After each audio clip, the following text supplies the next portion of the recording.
Hey everybody, welcome back to Tanner's Books and Beyond, and welcome back to Undead October.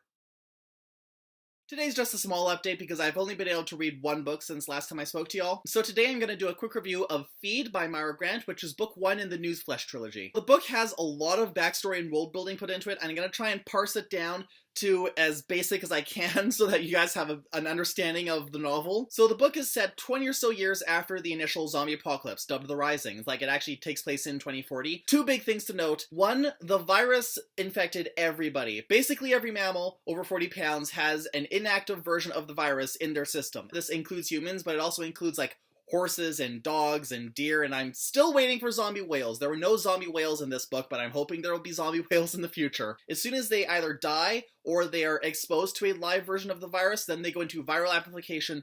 That's when they convert into one of the living dead. So this means that everyone has to be super careful with making sure they're not exposed and keeping everything airtight. There's like infection testing checkpoints like every 5 minutes you go anywhere. There's super high security going into any important place because some people, if all of a sudden something happens or they're exposed and someone didn't clean up properly, then you could have a potential outbreak on your hands, like before you even realize it's happening. And the other big thing to note about this world is that the government and the CDC, they did not want anybody to realize what was going on. They put a lockdown on all journalists that they could, making sure that they wouldn't be able to make any news report saying, oh my gosh, there's zombies. But what they didn't have control over were bloggers and vloggers and tweeters and all those other web personalities. So they're the ones who use their platforms to get the word out because they weren't being controlled by the government and the government couldn't do anything to stop them. They're the ones who led the charge to start taking back the world as the Rising started to wind down, and now in 2040, being a blogger is an actual career move. I mean, I guess that's a career move today, but like it's treated as very serious business, especially if you're a journalistic blogger, because you're held to the same standards as the old media that we have today. Now, the plot itself focuses on a collective of 3 bloggers. You've got Georgia, who's a newsie or a strictly factual blogger,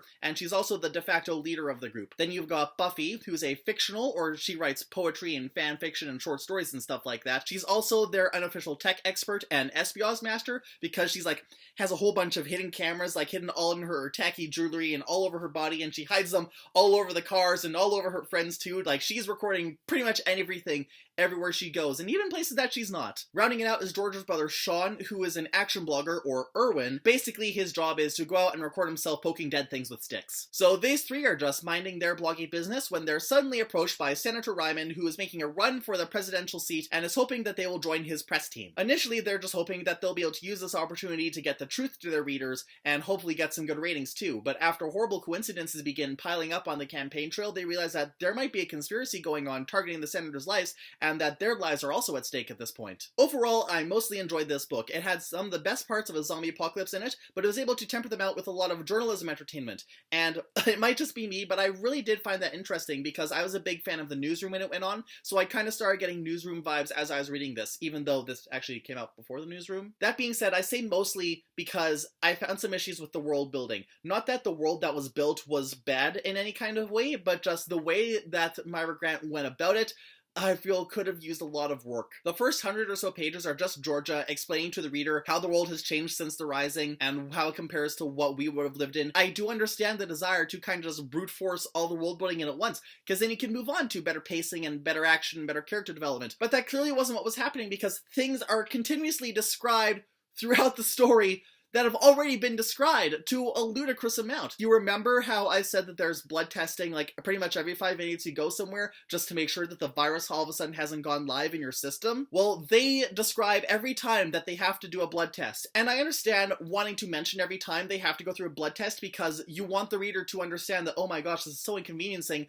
Thank God we don't have to do this in our zombie-free world. And I understand going into detail in moments of intense suspense when the characters are actually doubting whether they may have been infected or not, and they have to be absolutely sure. But no, it's like every time they go in a door and they have to do the blood test, and I'm thinking, oh, are you gonna just do a blood test and get over it? And they're like, no, we have to describe the model of the blood testing unit and the sensation of the needles pricking our fingers and all the lights changing and every other specific detail of this examination that only takes 10 seconds in universe, and they even say it only takes like 10 seconds in universe, but it takes like 3 pages to just get through a test every time. And it got to the point where as soon as I knew they were doing a test, I would just start skipping paragraphs until I could tell that we were back at the plot. So it really mucks up the pacing. I have a lot of umbrage with it because it's like a structural error, and those are the ones that bug me the most because I feel like they're the most noticeable. Fortunately, there are a lot of other structural things that were done well here. For example, the narrator of the book for the most part is Georgia, but there is a section where it's narrated by her brother Sean, and the voices are done differently enough that you immediately know